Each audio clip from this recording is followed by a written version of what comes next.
એવા હાસા મોતી જો સરે તો એનો ફેરો સફળ થઈ જાય, પણ નો સરીએ કે શું કામ કે એનો દેહ એવો છે ને.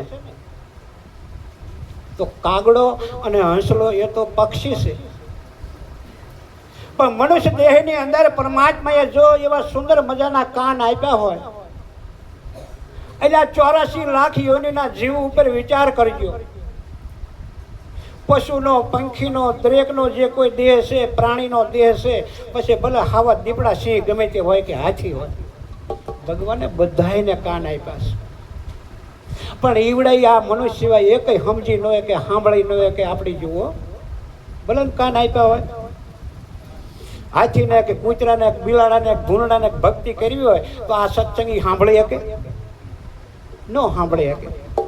તો આપણને જો પરમાત્માએ આવો માનવનો દેહ આપ્યો હોય ને આપણને જો કાન આપ્યા હોય અને આપણને જો એ શબ્દ ન સમજાય તો આપણામાં ને એનામાં ફેર શું? એટલે મહાપુરુષો એમ કહે છે કે એ ભલા માણસ થોડોક વિચાર કરજે હો, તને માનવનો દેહ મળ્યો છે. આગળ મહાપુરુષો શું કહે છે બીજી કડીની અંદર? અલા બેરાયા ગળ શું